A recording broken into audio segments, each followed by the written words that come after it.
പ്രധാനമന്ത്രി നരേന്ദ്രമോദിക്ക് വീണ്ടും പരമോന്നത ബഹുമതി. ഗയാനയുടെയും ബർബഡോസിന്റെയും പരമോന്നത പുരസ്കാരങ്ങൾ പ്രധാനമന്ത്രി നരേന്ദ്രമോദിക്ക്.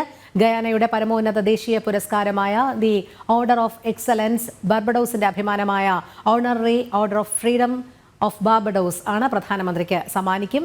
ഇതോടെ പ്രധാനമന്ത്രിയുടെ അന്താരാഷ്ട്ര ബഹുമതികളുടെ എണ്ണം 19ആയി.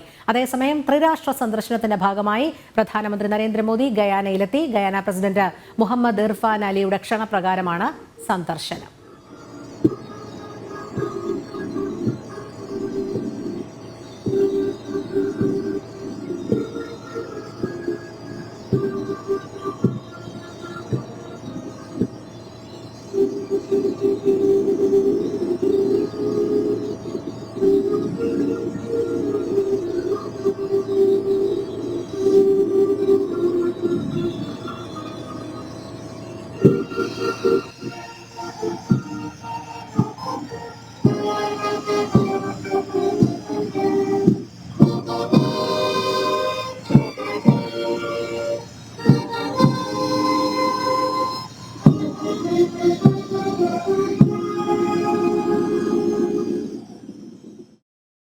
കൂടുതൽ വിവരങ്ങളുമായി ഐസൺ ജോസ് ചേരുന്നു.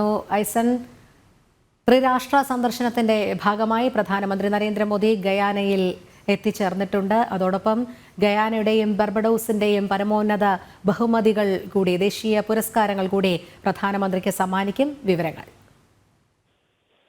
തീർച്ചയായും രോഹിണി, ഇപ്പോൾ നമുക്ക് ഏറ്റവും പുതിയ വിവരമായി നൽകാവുന്ന ഒരു വാർത്ത തന്നെയാണ്. ഗയാനയുടെ ഏറ്റവും പരമോന്നതമായ ദേശീയ ബഹുമതിയായ ദി ഓർഡർ ഓഫ് എക്സലൻസ് ആണ് പ്രധാനമന്ത്രിക്ക് നൽകുന്നത്. പ്രധാനമന്ത്രി നേരത്തെ തന്നെ നൈജീരിയയിലും ഇതുപോലെ സന്ദർശനം നടത്തിയ വേളയിൽ പരമോന്നത ബഹുമതി അദ്ദേഹത്തെ നൽകി ആദരിക്കുകയും ചെയ്തിരുന്നു. അത് റഷ്യയിലും ഈജിപ്തിലും അങ്ങനെ നിരവധി രാജ്യങ്ങളിൽ ഇത്തരത്തിൽ പ്രധാനമന്ത്രി സന്ദർശിക്കുമ്പോൾ അവരുടെ രാജ്യത്തെ ഏറ്റവും പ്രധാനമായ ആദരിക്കുന്ന അവാർഡുകൾ നൽകി ആദരിക്കുന്ന ഒരു സാഹചര്യം കുറച്ചു കാലമായി തന്നെ, അല്ലെങ്കിൽ ഈ കഴിഞ്ഞ വർഷങ്ങളിലെല്ലാം തന്നെ നമുക്ക് അനുഭവവേദ്യമാണ്.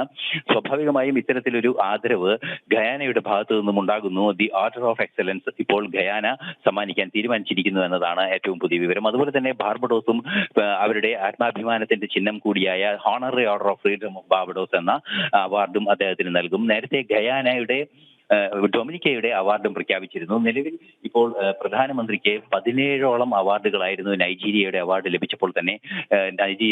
പ്രഖ്യാപിച്ചപ്പോൾ തന്നെ ലഭിച്ച അവാർഡുകളുടെ എണ്ണം ഇപ്പോൾ 19 അവാർഡുകൾ, അതായത് അന്താരാഷ്ട്ര രീതിയിലുള്ള അന്താരാഷ്ട്ര പുരസ്കാരങ്ങൾ 19ാമത്തെ പുരസ്കാരമാണ് ഇപ്പോൾ പ്രധാനമന്ത്രിക്ക് ലഭിച്ചിരിക്കുന്നത് എന്നതാണ് ഏറെ സന്തോഷകരവും ഭാരതത്തിന് തന്നെ ഏറ്റവും ആഹ്ലാദകരവുമായ ഒരു കാര്യം. നമുക്കറിയാവുന്നതാണ്, ഈ അവാർഡുകളെല്ലാം തന്നെ ഏറ്റുവാങ്ങുമ്പോൾ പ്രധാനമന്ത്രി പറഞ്ഞിരുന്നത് ഭാരതത്തിന്റെ ജനങ്ങൾക്ക് വേണ്ടിയാണ്. അത് ഈ അടുത്ത കാലത്തായിരുന്നുവെങ്കിൽ 142 കോടി ജനതയ്ക്ക് വേണ്ടി എന്ന് വളരെ കൃത്യം 142 കോടി ജനതയാണ് ആദരിക്കപ്പെടുന്നത് എന്നാണ് അദ്ദേഹം പറഞ്ഞത്. തീർച്ചയായും ഒരു വിശ്വഗുരുവായി ഭാരതം മാറുന്നു, ഭാരതം ലോകത്തിന് മാർഗദർശിയാകുന്നു, ഭാരത സമൂഹത്തെ ലോകം ആദരിക്കുന്നു എന്നതിന്റെ അവസാന തെളിവ് കൂടിയായാണ് ഇപ്പോൾ ഈ ഗയാനയുടെയും ബാർബഡോസിന്റെയും അവാർഡുകൾ അല്ലെങ്കിൽ ഇത്തരത്തിലുള്ള പുരസ്കാരങ്ങൾ പരിഗണിക്കപ്പെടുന്നത്. രോഹിണി, ശരി, ഐസൺ ജോസ് ആണ് വിവരങ്ങൾ നൽകിയത്.